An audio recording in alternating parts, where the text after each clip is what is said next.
మీదైతే దానిని అందించడమే విమ్స్ లక్ష్యం. So now we'll discuss about applications of specific heat. Already in the previous class we discussed about what is specific heat, what is the formula, what is the units for measuring specific heat in CGS system as well as in SI system. So let us discuss some applications of specific heat. So first we'll discuss some easy applications, later we'll discuss about some other applications of specific heat. So what is the first use? So generally you might have seen watermelon fruit. It is a very important answer in 10th standard. When you talk about watermelon fruit, if it is kept inside the fridge and it is taken out and after certain period of time, let us say half an hour or 45 minutes, if you cut that particular fruit, still it remains cool for longer time. What is the main reason behind that one? Basically we know that watermelon fruit remains cool for longer period of time because generally watermelon fruits will have a larger quantity of water, and among all the substance, specific heat of water is very high. Specific heat of water is high. So there are so many substance, but among all the substance, when you talk about water contains larger specific heat value. Since it contains larger specific heat value, that is the reason the watermelon fruit remains cool for longer period of time, even though if you take out from the fridge and cut it after 40 or half an hour or 45 minutes, still it retains its coolness. Why so it retains its coolness? The main reason is for that because it has larger quantity of water and water is having a high specific heat. So that is a simple answer. Next, when you talk about samosa, so generally we know that when we see samosa outside, still it remains particularly cool outside, but still inside it retains certain heat. Some amount of heat is still present even though it appears to be cool outside, but still it remains hot inside. What is the reason behind that one? The reason is same, due to specific heat. So for preparing samosa we use lot of ingredients. So what all ingredients are used for preparing samosa? Particularly it will have larger specific heat. When the outer part is made up of a dough and interior we use certain ingredients like potatoes or some different types of masalas, so whatever it may be, those particular ingredients contains larger specific heat. So that is the reason samosa appears to be hot inside but it appears to be cool outside. So these are some applications. Apart from that, the major application what we are going to discuss is oceans. Specific heat plays a very important role for controlling our Earth's atmospheric condition. How, sir? Let us try to understand about that one. Already in social or generally we know that major part of our Earth contains what? Large amount of water, and we have just a small quantity of land. Let us say 3/4 part of our Earth. 3/4 part contains what? 3/4 part contains water, or we can say oceans, and we have only 1/4 part of land. 1/4 part is what? Land. So obviously these are different materials. Ocean means particularly they contains water, land. So generally what happen? Major heat is observed. Generally our Earth receives heat from sun. When our Earth receives heat from sun, major portion of the sun's heat is delivered to what? Oceans. So ocean absorbs maximum energy of sun, whereas land, they also absorb energy from sun. But since land and oceans are having different specific heat values, so automatically then land specific heat is less when compared with specific heat of water. Any substance which is having less specific heat, it has a capability to absorb heat faster as well as it has a capability to lose heat faster. When you talk about oceans, it contains water, and already we know that water specific heat value is very high. Since water specific heat value is very high, automatically what happens, it absorbs sun's energy slowly as well as it loses sun's energy slowly. That's the reason in a daytime land becomes hotter faster when compared with water. In night time again land becomes cool faster, because when at night the temperature is reducing, so land loses its heat faster because its specific heat is high when compared with water present in the oceans. So these are some applications of specific heat, some uses of specific heat, particularly in 10th standard syllabus. These kind of applications might be asked in board exams as well as it might be asked in polycet exams also. How oceans maintain constant, or how oceans maintain climatic conditions of the earth in a stable condition because of the presence of large quantity of water. Already we need to remember 3/4 part of our land contains oceans, 1/4 part of our land contains, 1/4 part of our earth contains land. Both are having different specific heat capacity.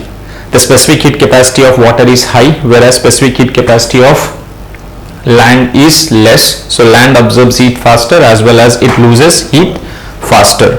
So I hope everyone understood about some applications of specific heat. So by this we completed the concept of specific heat. We will enter into a new topic where we will discuss about evaporation. So let us discuss about a new topic today where we will try to understand about evaporation. So this evaporation process from 6th standard onwards or 7th standard onwards, we are trying to understand what is this evaporation, how does it takes place. So already in lower classes you might have drawn several diagrams of water cycle and all these things, but in 10th standard we will try to understand about evaporation little in details. First of all, let us try to understand about what all the definitions we studied of evaporation. It is a process of converting liquid into vapor. Generally we might have studied in 6th standard or 5th standard or even 7th standard that evaporation is a process of converting water into vapor, but in 10th standard we have a little different definition of evaporation. What is evaporation? Evaporation is nothing but it is a process of escaping, the process of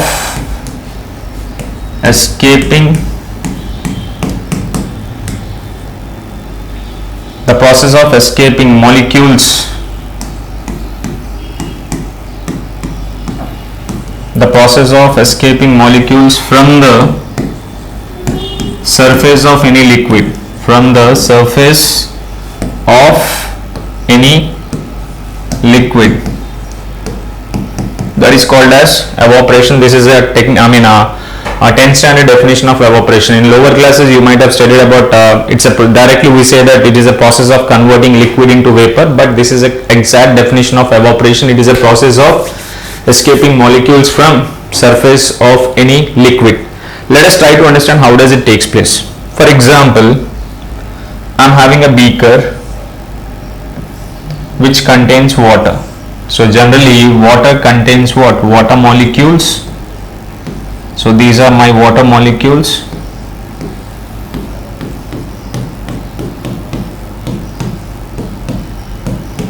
Molecules of water.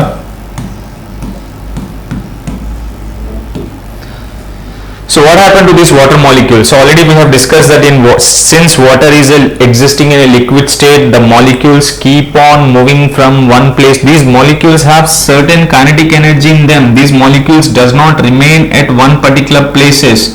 They keep on moving from one place to, so they will have certain amount of kinetic energy in them. So since their motion, because of the motion of the molecules, so automatically they collide with the neighboring molecules. They collide with the neighboring molecules and they reaches to the surface of the liquid. They reaches to the surface of the liquid. The water molecules reaches after collision, after interacting with neighboring molecules. These water molecules reaches to the surface of the liquid, and from here they start escaping to our surrounding atmosphere or air. Surrounding atmosphere or air. So that is the definition, the process of escaping molecules from the surface of any liquid. Which liquid I have taken? Water. What do water contains? Water molecules. What do water molecules have in them? They have a kinetic energy in them. Due to kinetic energy, they undergo random collision, strikes with the neighboring molecules, they gain further energy and they reaches to the surface. From the surface, they escape into the surrounding air. So automatically what is going to be happen? Certain part of water level will be decreased. Certain part of water level will be decreased. Certain part of water level will be decreased. So automatically what happen? From here, if you talk, automatically certain part of water molecules will be decreased. So this process will be continued. The fresh molecules again enter into surface of the liquid. So finally what happened? The level of the water will be decreased and automatically this process takes place until unless entire liquid present in that beaker gets evaporate. So this is what we see in our day-to-day life. Particularly when you talk about rain, whenever rain occurs, the water what is present in our surroundings or the water which is stagnant, automatically after few hours it gets evaporate. After few hours it gets evaporate. So that particular process is known as evaporation. Very important, evaporation is a cooling process. Evaporation is a cooling process. It is a cooling process.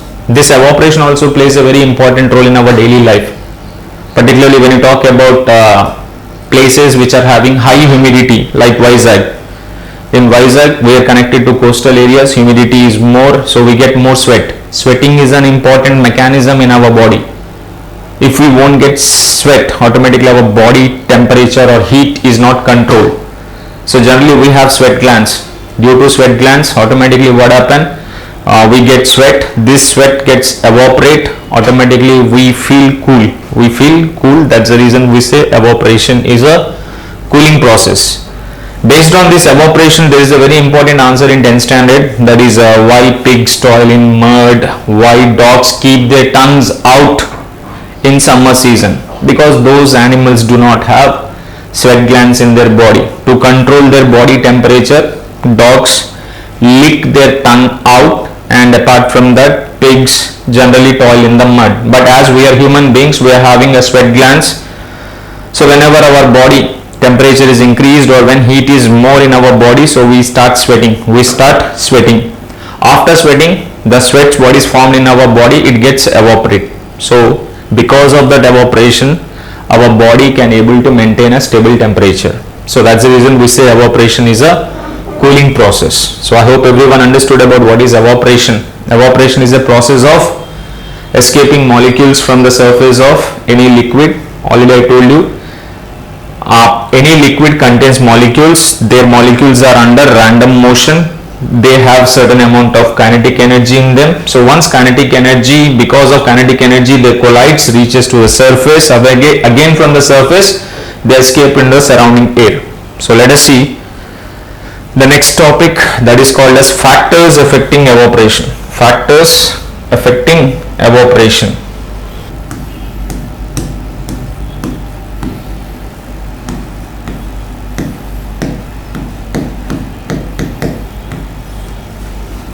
So let us study about factors affecting evaporation.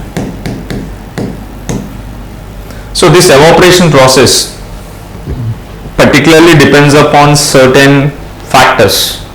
Factors in a sense, they depend upon certain conditions. What are those conditions? The first condition, that evaporation depends upon temperature.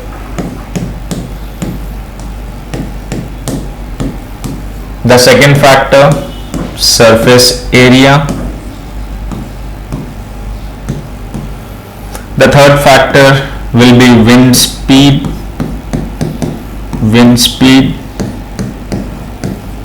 And the next factor will be humidity. So these are the major factors which can able to affect evaporation.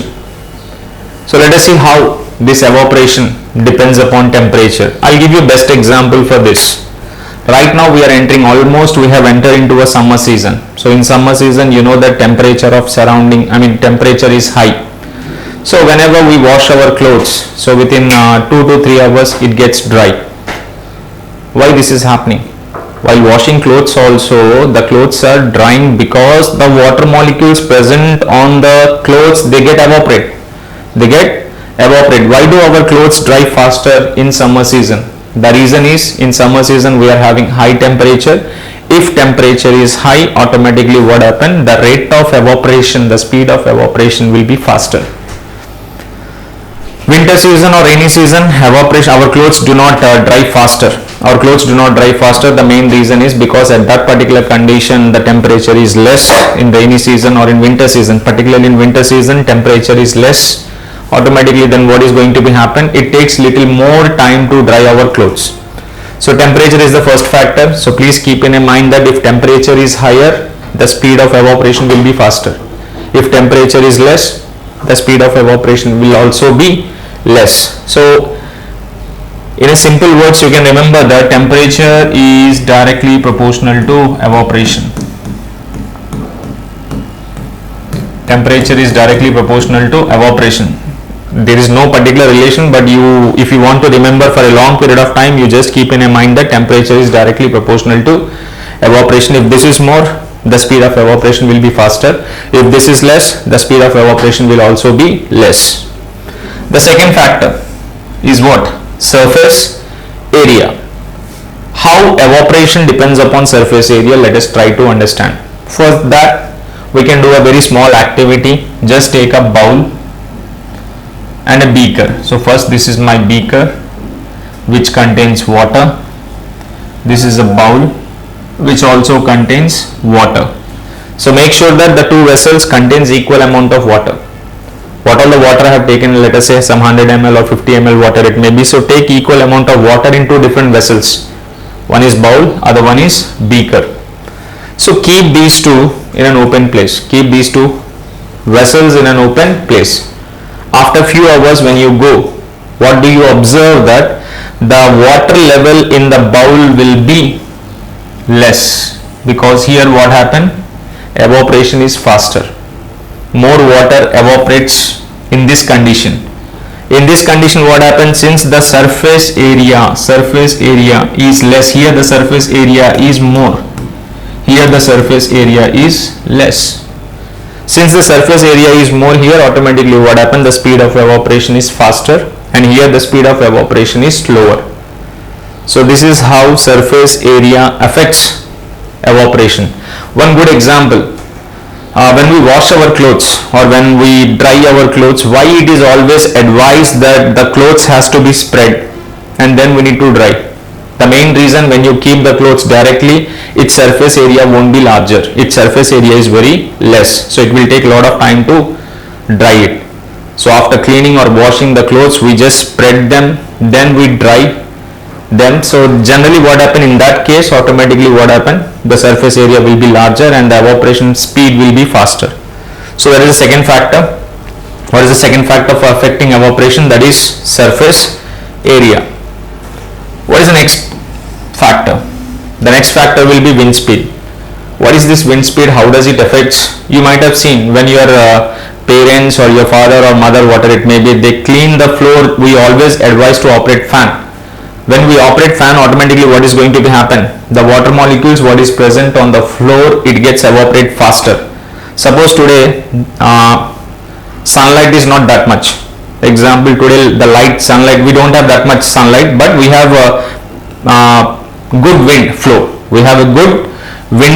So wind is blowing faster, little gentle, not gently, quite more than that. So automatically our clothes dry faster. On a windy day, generally what happens? The clothes will dry faster. Why, sir? On a windy day the clothes will dry faster? Because wind helps. Already I told you, during evaporation the water molecules reaches to the surface. So whenever air blows or wind blows, so automatically what is going to be happen?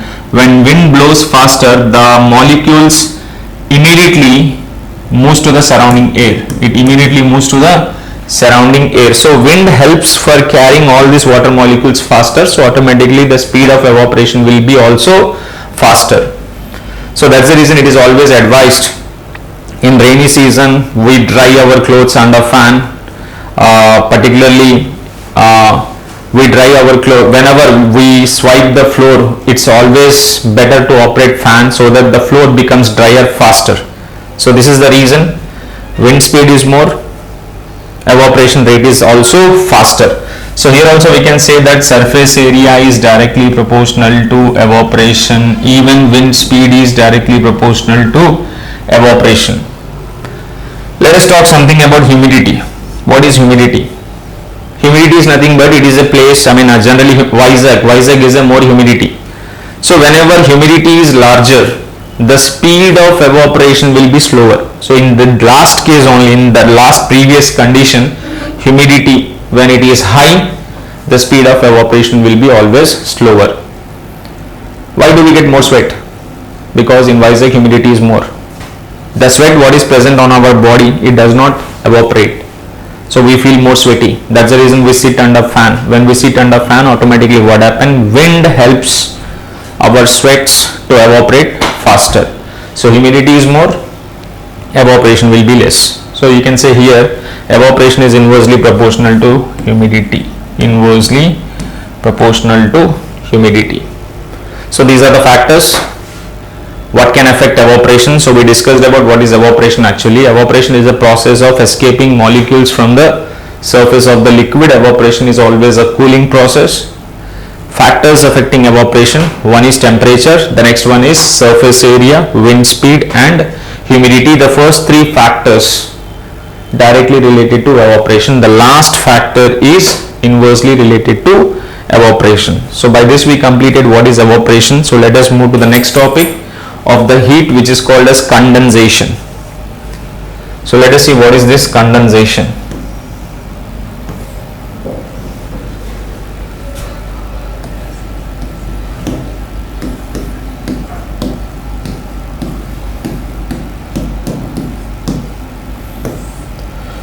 What is condensation? It is also a quite opposite process. It is a reverse process. Opposite of what? Opposite of evaporation.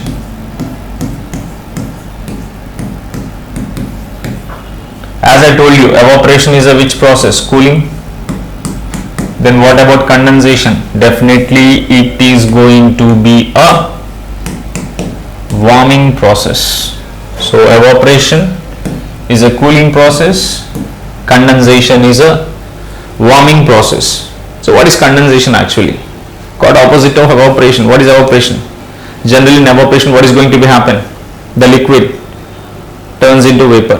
In condensation what is going to happen? The vapor phase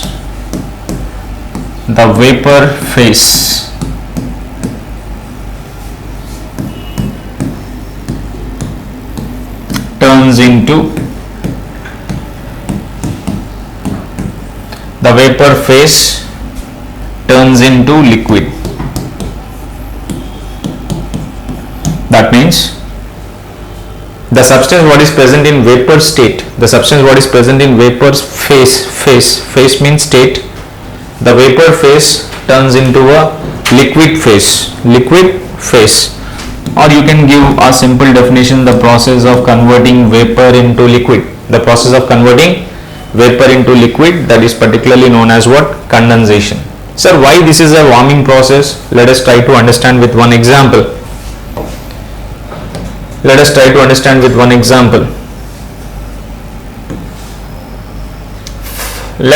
beaker in which I placed some cold water. So what is present here? Inside this we have what? Cold water, which is taken from a fridge. What is present around this beaker? Automatically what is present around this beaker? Air. Is that clear? Now what is going to be happen? The surrounding air contains what? Water. In which state? Vapor state. So let us say these are all water molecules existing in which state? Vapor state. These are the water molecules existing in vapor state. So automatically what happens? Since the temperature of surrounding air is high, when compare the temperature of cold water. This is a cold water, that is a surrounding air. It is having high temperature. Water molecules what are present in that surrounding air existing in which state? These are the water molecules existing in which state? Vapor state. Which state? Vapor state. So generally what happen from the surrounding air? Heat will transfer. What will transfer? Heat will transfer. Already we discussed about heat is a form of energy which flows from hot bodies to cold bodies. So what is a hot body? Air. What is a cold body? Cold water. So automatically the temperature of cold water will be increased. The temperature of cold water is going to be increased. So here the temperature is going to be increased. Air temperature, surrounding air temperature is going to be decreased. Air becomes cooler. Cold water temperature is going to be increased. When cold water temperature is going to be increased, automatically that's the reason we say condensation is a warming process. It is a warming process. After certain period of time, what is going to be happen? This air which is present, water molecules present in vapor state, it starts turning into which state? Liquid state. Which state? Liquid state. Please keep in mind children that air cannot hold water in liquid state. It always hold water in which state? Gaseous form or vapor form. Once the water molecules what are present in the surrounding air is turned into liquid state, air cannot able to hold it.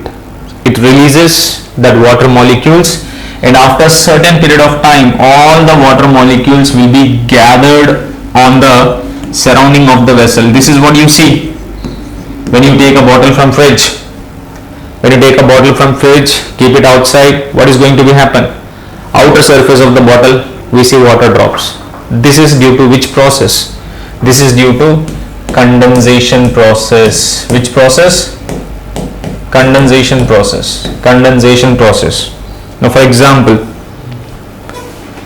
this is the water bottle which is taken out from the fridge. So automatically what happened? The outer part. Its outer part contains what? Water molecules. From where do those water molecules came? It came from the surrounding air. It came from the surrounding. Sir, how it came from the surrounding air? Because this water is a cold water.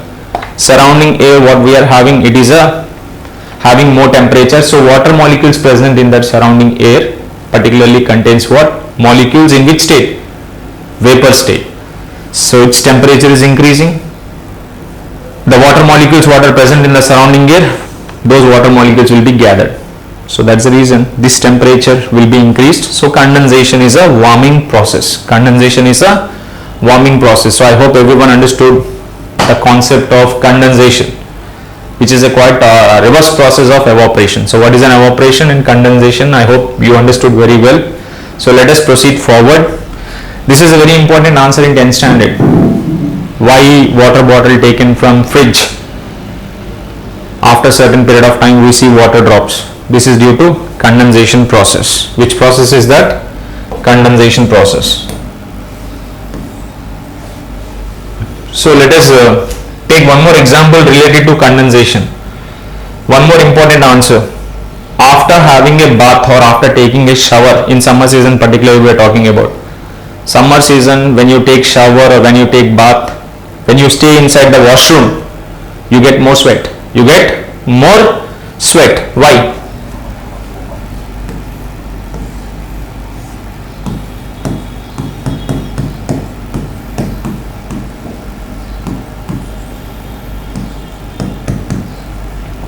For example, this is a room. So I just considered a small portion of this room. I call it as a unit volume. So that means everywhere air is present. Everywhere air is present. So if I consider just small corner of the room, that is called as what? Unit volume of air. In that air, water molecules are high. Water molecules are high. I'm talking about the air what is present inside the washroom. So this is a air, this is a sample of air which is present inside the washroom, and this is the air what is present outside the washroom. That means when we come out. So these are the water molecules present in, this is unit volume of air in what? Washroom. This is the unit volume of air outside. Now children, can you tell me where the water molecules are more? In the washroom. So when you take bath, when you have bath, automatically what happen? You wipe with towel, but you stay, automatically these molecules does not help your sweat to evaporate. These molecules does not help your sweat to evaporate faster.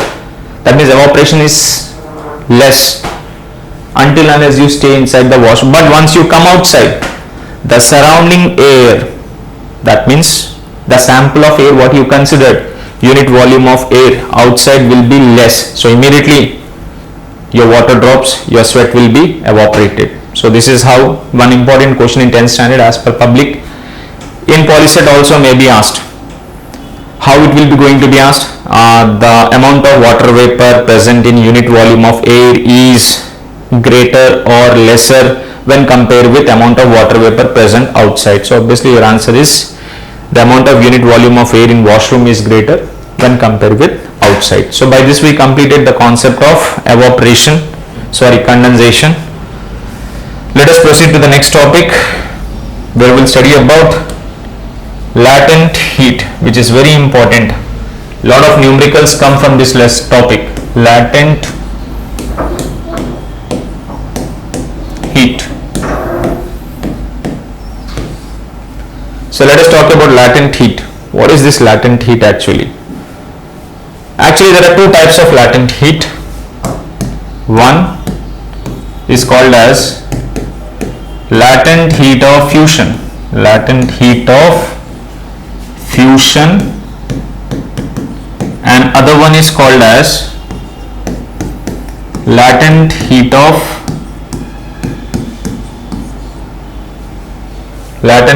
fusion and latent heat of vaporization. So how many types of latent heats do we have? Two. One, latent heat of fusion, other one is called as latent heat of vaporization. So what is this latent heat of fusion or latent heat of vaporization? Let us try to understand this concept with a small example. Let us take a beaker which contains ice cubes, which contains crushed pieces of ice cubes.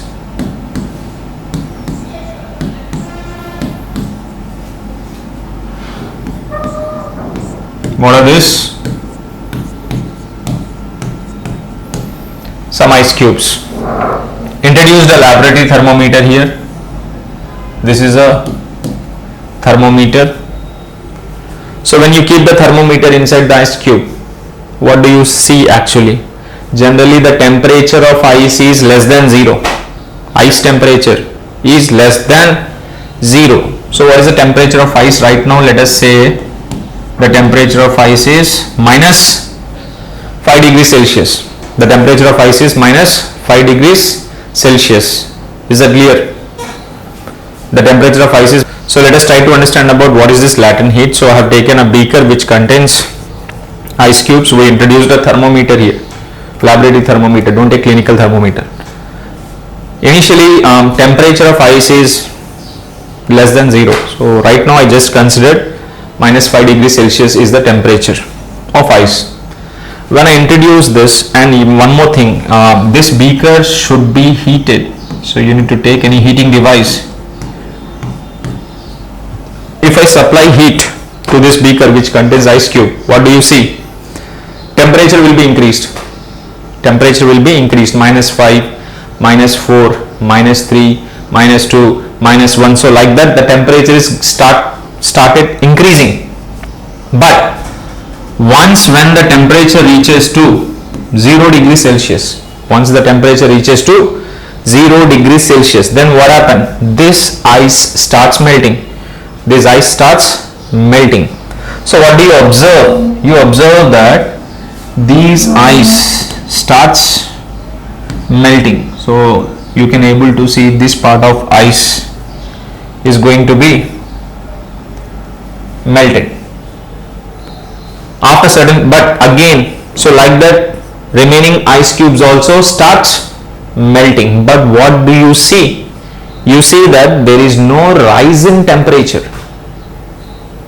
Able to understand? When this ice starts melting, what do you observe? You observe that the temperature is remaining constant, but starting, what you have seen, when you started heating, automatically the temperature of ice is going to be increased, -5, -4, -3, -2, -1. But once it reaches to 0, the temperature remains constant. The temperature remains constant. Sir, how long the temperature is going to remain constant? The temperature is going to remain constant until unless entire ice melts. Until unless entire ice melts. Sir, but I am continuously supplying heat. No. So where do this heat is going? Children, that heat is used by that ice. Ice is a solid. The molecules are very close to each other. Since ice is a solid, the molecules are very close to each other. That heat is used by that ice to melt. These molecules absorb that energy. They start moving far. So automatically that ice will be broken. When molecules move far, automatically what happen? The ice cubic crystal structure will be disappeared. So there is no increase in temperature. So that heat is used by that solid. That heat, what you are supplying, is used by that solid to melt. So that heat is called as latent heat of fusion. What is latent heat of fusion? The heat required to convert solid to liquid. I'll write the definition here for latent heat of fusion. I'll just remove this part.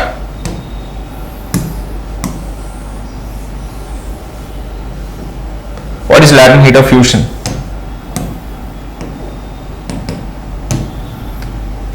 Heat required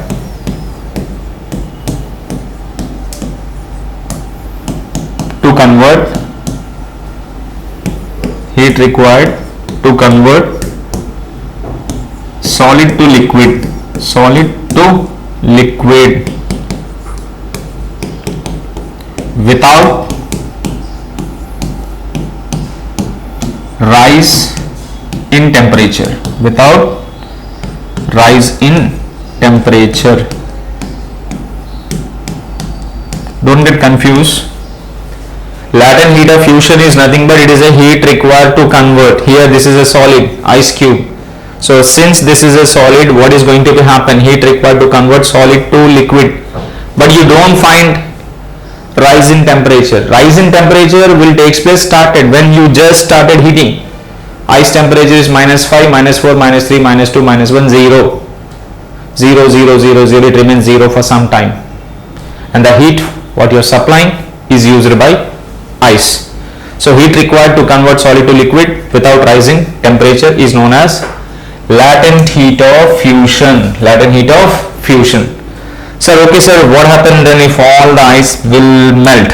Suppose if all the ice has been melted, then what is going to be happen? When all the ice has been melted, so automatically what happens? Then you see rise in temperature. Is that clear? So now the temperature will be increased 0, 10, 20, 30, 40, 50, 60, 70, 80, 90, 100. When the temperature reaches to 100, this water starts boiling. This water starts boiling when temperature increases from 0 to 0, 10, 20, 30, 40, 50, 60, 70, 80, 90, 100, the water starts boiling. Once the water starts boiling, here the water is converting into what? Steam. It turns into vapor. Here the water present in which state? Liquid state.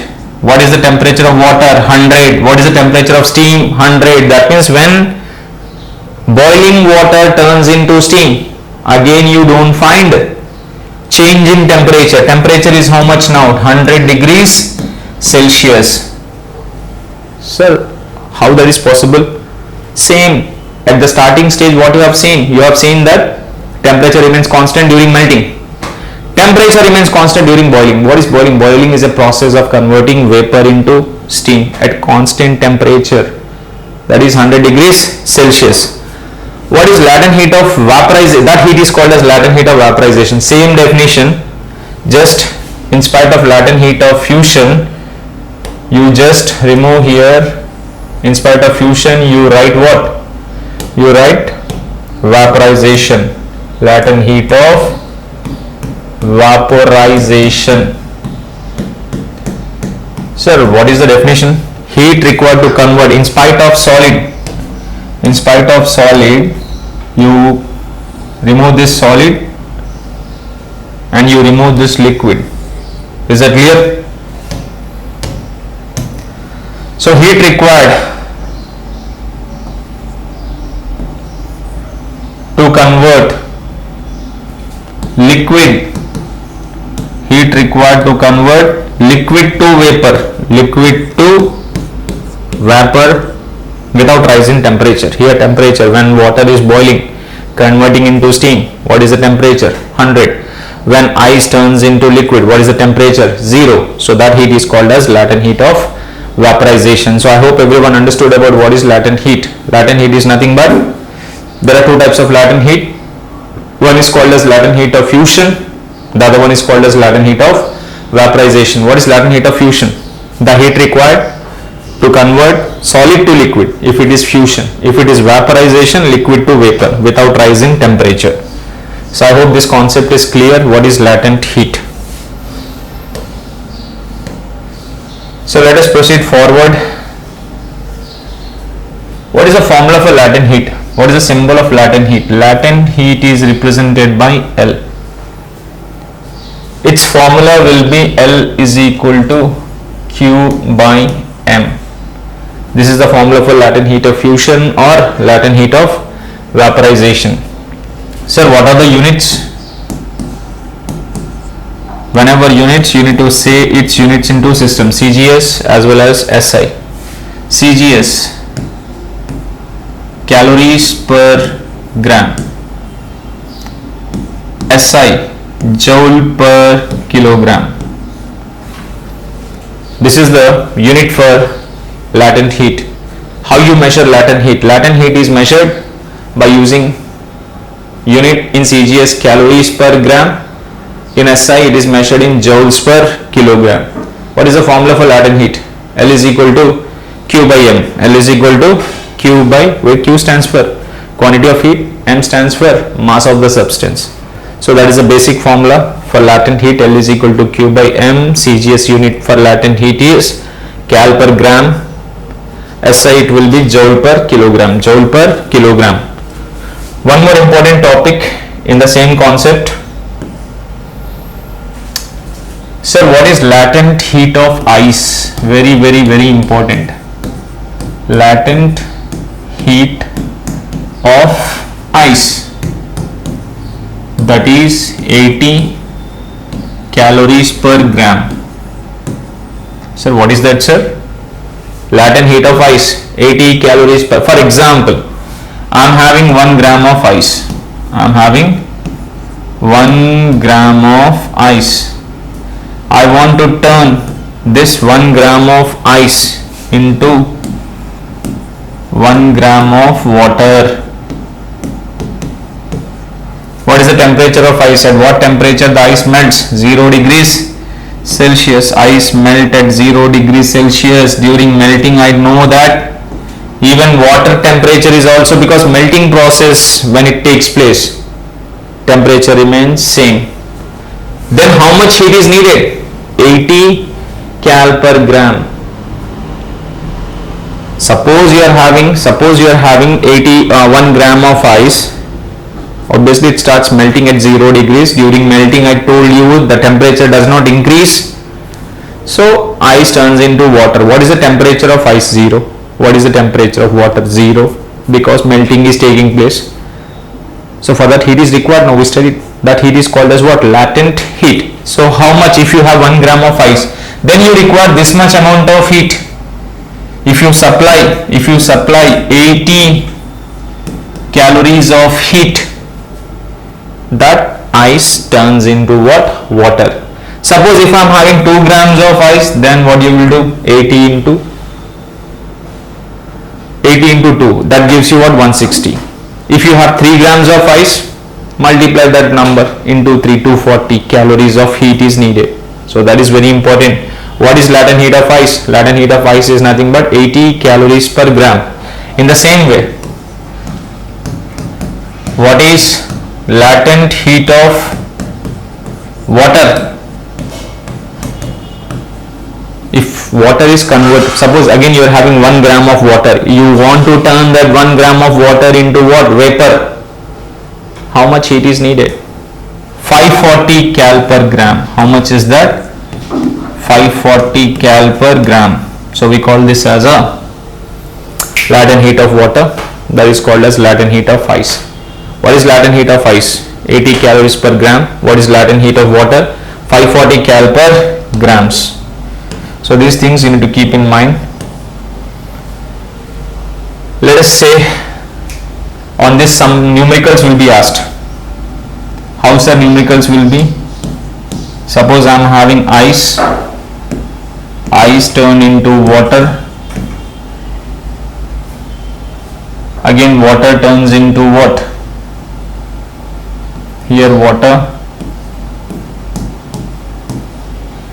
What is the temperature of ice? 0 degrees Celsius, melting. Here also water temperature is how much? 0 degrees. But here water temperature is what? 100 degrees. So again it turns into what? Steam. What is the temperature of steam? That is also 100 degrees Celsius. See here, temperature is same, but we need to supply heat. In exam it might be asked. Suppose you are having 1 gram of ice at 0 degrees Celsius. It turns into steam. 100 degrees Celsius. Able to understand? You are having what? Ice. What is the temperature of ice? 0 degrees Celsius. You turn that ice into what? Steam. What is the temperature of steam? 100 degrees. So for this process you require heat, right? So let us calculate what is the heat required from here to here. How much heat is needed? So first you see this, ice 0, water 0. There is no change in temperature. When there is no change in temperature, how much heat has to be supplied?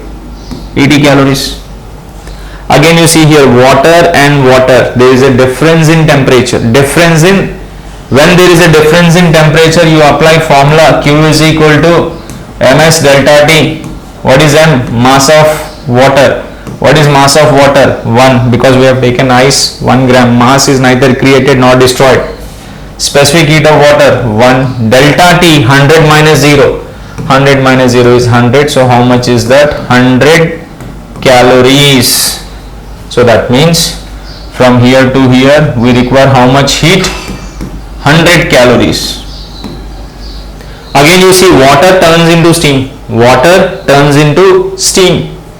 When water turns into steam, no difference in temperature. So how much heat is needed? 540 calories. How much heat is needed? 540 calories. Now you add 540 plus 100 is how much? 640. 640 plus 80 is how much? 720 calories. How much is that?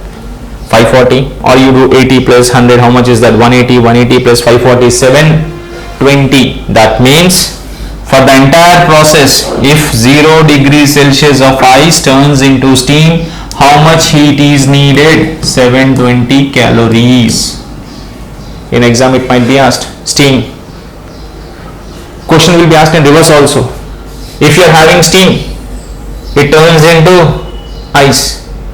How much heat is released? In this process, heat is absorbed. In that process, heat is released, and already we studied.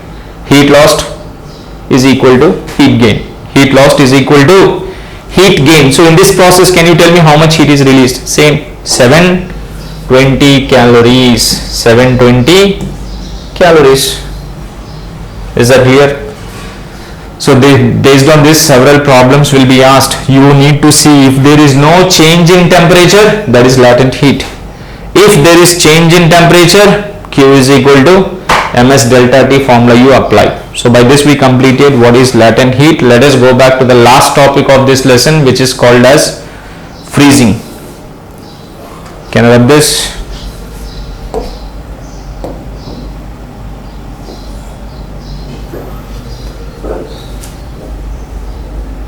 Before that freezing, we also have dew, fog. These are all because of condensation.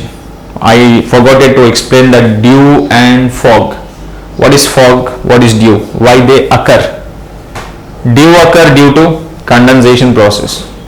What is dew, sir? Water drops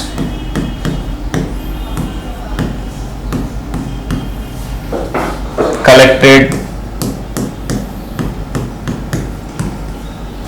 on the surface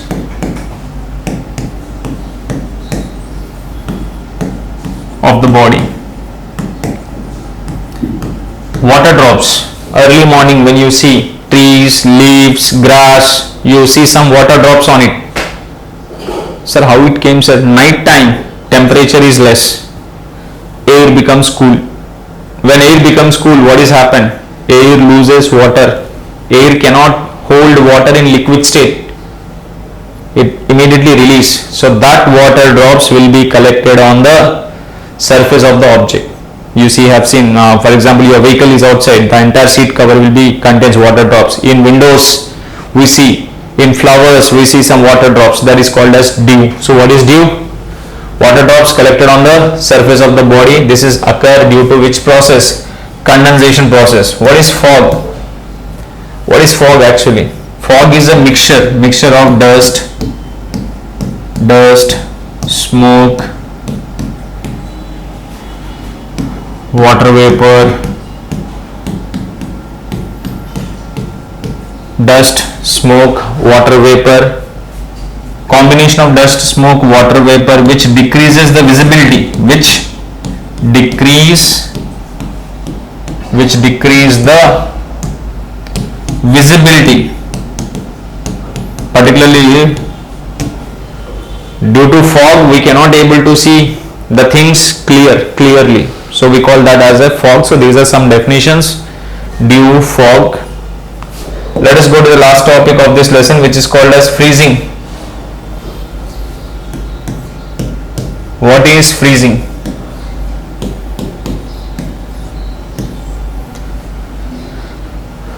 Suppose if I ask you that water bottle is kept in a deep fridge for a long period of time, what do you observe? Or you might have seen water packets or rasna packets, when it is kept inside the deep fridge, what is happened? Have you purchased dalda packets or oil packets in winter season? It is present in solid state. Even water, when you keep water for a long time in the deep fridge, it turns into solid. So that is nothing but freezing. What is freezing? The process of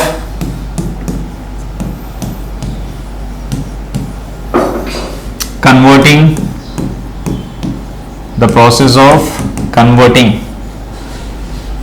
liquid into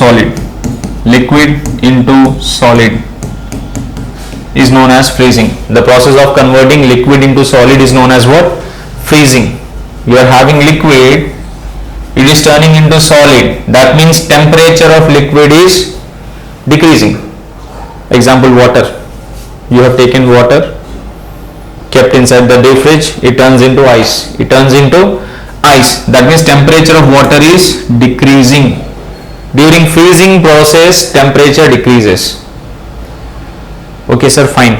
But that solid volume will be increased. During freezing, you need to keep three things in mind.